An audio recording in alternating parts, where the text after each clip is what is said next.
हाय। मैं Dibyendu Burman from GoMyBoss.com। हमारा जो कंपनी का कॉरपोरेट नेम है वो DBDT online services OPC private limited and और हमारा जो वेबसाइट का नेम है वो GoMyBoss.com। एक्चुअली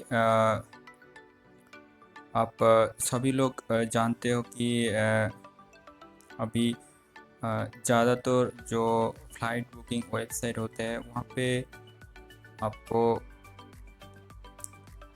बुकिंग करने के लिए जैसे कि अ, पहले जो होता है एयरलाइन से जो नेट फेयर मिलते हैं उसके साथ साथ क्या होता है कि फाइनल में आपको कन्वीनियंस चार्ज जो होता है उसको पेमेंट करके आपको बुकिंग बनाना पड़ता है। लेकिन हमारा जो साइट है GoMyBoss.com, इसमें आपको ऐसा कुछ कन्वीनियंस चार्ज देना नहीं है। यहाँ पे आपको आप कंपेयर करके देख सकते हैं कि जैसे कि दूसरी जो वेबसाइट होता है ट्रैवल के लिए जो फ़्लाइट बुकिंग होटल बुकिंग ऐसा जो वेबसाइट आता है मार्केट में, तो उसके साथ हमारा साइट के साथ आप कंपेयर करके देख सकते हैं कितना रेट का डिफरेंस हो सकती है। एंड और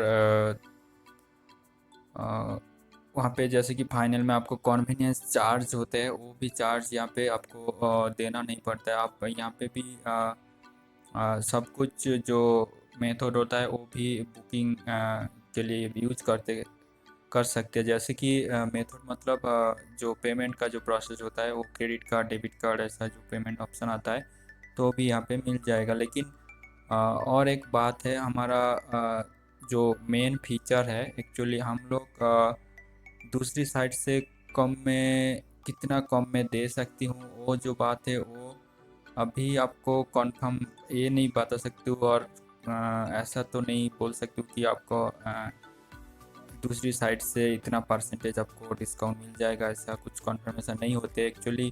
कुछ लोग बोल देते कि आप यहाँ से बुकिंग कीजिए आपको 30% 20%। एक्चुअली पॉसिबल तो नहीं होता है 100%, क्योंकि एयरलाइन का जो फेयर होता है वो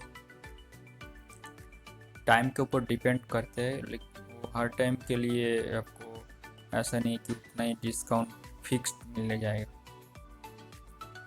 इसीलिए आप जब बुकिंग करना है आप उसी टाइम कंपेयर करके देख लीजिए तो आपको कितना डिफरेंस मिल रहा है और उसी टाइम आपको समझ में आ जाएगा। और एक बात है हमारा जो साइट का मेन फीचर्स आ रहा है जो एजेंट बुकिंग। एक्चुअली क्या होता है कि एजेंट बुकिंग ज़्यादातर जो लोग ट्रैवल एजेंट होता है मतलब वो दूसरी किसी के लिए बुकिंग करते हैं, वो छोटा सा एक बिजनेस करते हैं ऐसा ही कुछ, तो उन लोगों ने एजेंट का जो लॉगिन होता है उसके अंदर से बुकिंग करते हैं तो उसमें उनको और भी ज़्यादा डिस्काउंट मिलते हैं।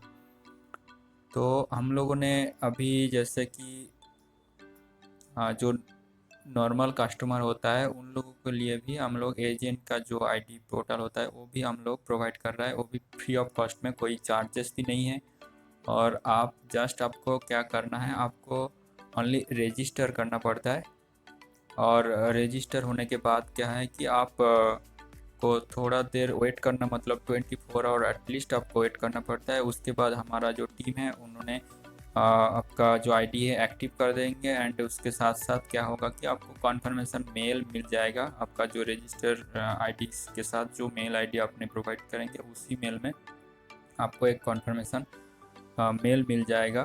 तो उसका थ्रू ही आपको पता चल जाएगा कि आपका आईडी एक्टिव हो गया है, क्योंकि आप जब आईडी क्रिएट करेंगे मतलब रजिस्टर करेंगे उसके बाद क्या होगा कि आप लॉगिन करने जाएंगे तो आपको इनएक्टिव दिखाएंगे। तो ऐसा जो कंडीशन है उसके कुछ देर बाद में हमारा जो टीम है उन्होंने आपका जो आईडी है एक्टिव कर देंगे एंड उसके साथ साथ आपको कन्फर्मेशन मेल भी भेज देंगे। तो उसके बाद क्या है कि आप एजेंट आईडी के थ्रू में आप बुकिंग बना सकती है। उसमें एक्चुअली क्यों डिफरेंस आता है वो भी आपको क्लियर कर देते हैं। ज़्यादातर क्या होता है कि आप जब नॉर्मल बुकिंग के टाइम जब क्रेडिट कार्ड डेबिट कार्ड ऐसा जो फीचर्स आप यूज़ करते हैं, एक्चुअली क्या होता है कि वो दूसरी कंपनी का गेटवे इस्तेमाल होता है वेबसाइट के लास्ट में। तो उसमें क्या होता है कि वो दूसरी कंपनी जो होता है उन लोगों ने जो सर्विस प्रोवाइड कर रहा है ऐसा पेमेंट लेने के लिए, तो उसके लिए क्या होता है कि उन लोगों ने भी कुछ चार्जेस लेता है। जो चार्जेस क्या होता है कि वो कस्टमर का ही पास से आता है, क्योंकि कोई कंपनी खुद का पॉकेट से तो मनी नहीं पे करेगा। तो क्या होता है कि उसके ऊपर जो 2% 3% जो भी चार्जेस होता है वो भी चार्जेस लग जाता है। तो उसके लिए क्या होता है कि आपको भी टिकट के प्राइस भी महंगा हो जाता है, मतलब आपको जो प्राइस मिलना चाहिए एक्चुअली उससे भी ज़्यादा पे करना पड़ता है।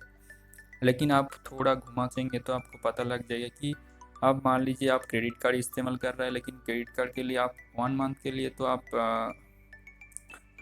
फ्री में यूज़ कर सकते हो, मतलब आप यूज़ कर लिया तो क्या होता है कि 1 मंथ के बाद आपको बिल पेमेंट करना पड़ता है। लेकिन क्या हुआ कि आपको महीने के बाद तो देना ही पड़ रहा है, मतलब 1 मंथ के लिए आपको जस्ट यूज़ करने के लिए वही फैसिलिटी मिल रहा है, लेकिन उसके बाद क्या हो रहा है कि उसका जो अमाउंट वो भी बैंक से ही आपको पे करना पड़ रहा है।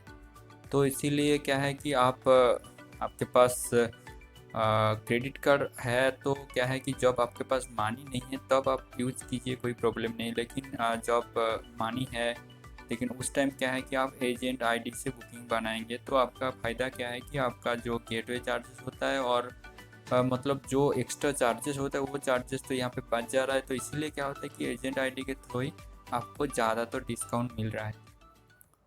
अभी जो बात आ रहा है कि आपने एजेंट आईडी से कैसे बुकिंग करेंगे।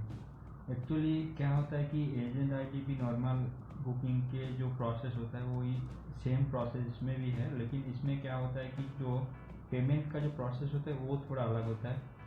वो अलग मतलब क्या होता है कि इसमें एक वॉलेट आपको मिलेगा जहाँ पे आपको मनी लोड करना पड़ता है और उसी मनी आप बुकिंग के टाइम यूज़ कर सकती है। तो मनी लोड करने का जो प्रोसेस है एक्चुअली क्या होता है कि इसमें गेटवे का इस्तेमाल तो नहीं होगा, इसीलिए क्योंकि यहाँ पे जो लोएस्ट फेयर आपको मिल रहा है, क्योंकि गेटवे छोड़ के आप करेंगे तब जाके आपको बेनिफिट ज़्यादा मिलेगा। तो इसमें क्या होता है कि आप 3 तरीके से आप कर सकती है। एक है IMPS और दूसरी है NEFT और तीसरी है UPI। सबसे जो आसान तरीका होता है वो UPI सिस्टम होता है। तो आप एजेंट आईडी रजिस्टर होने के बाद जब एक्टिव हो जाएगा तब आपका मेल में भी एक डिटेल्स मिल जाएगा कैसे आप वॉलेट मेंटेन करेंगे और कैसे आप मनी लोड करेंगे, ऐसा जो बात है। और उसके साथ साथ जब आप एजेंट आईडी लॉगिन करेंगे उसके अंदर भी एक डैशबोर्ड में आपको डिटेल्स शो दिखाई देगा कि वहाँ पे हमारा जो कंपनी का जो बैंक अकाउंट है वो भी डिटेल्स वहाँ पे भी मिल जाएगा।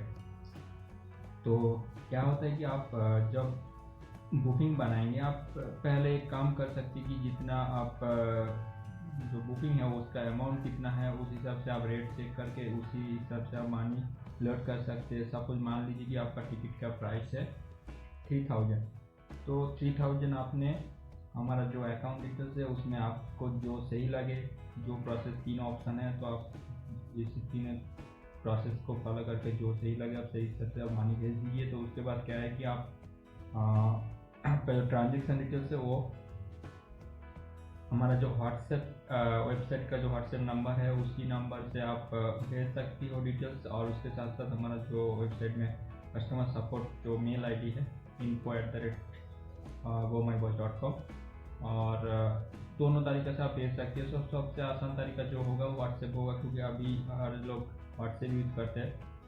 तो उस हिसाब से आप भेज देंगे तो क्या है कि आपका जो मनी है विद इन 30 मिनट्स अपडेट हो जाएगा वॉलेट में और उसके बाद आप बुकिंग आसान से बना सकते हैं। तो ऐसा जो प्रोसेस है, और उसके साथ साथ कोई भी डाउट हो जाए तो आप डायरेक्टली हमारे साथ बात कर सकती है व्हाट्सएप के थ्रू, मेल के थ्रू, कॉल के थ्रू। तो क्या है कि इसी तरीके से आप बुकिंग बनाएंगे तो आपको सबसे सस्ता में मिल जाएगा।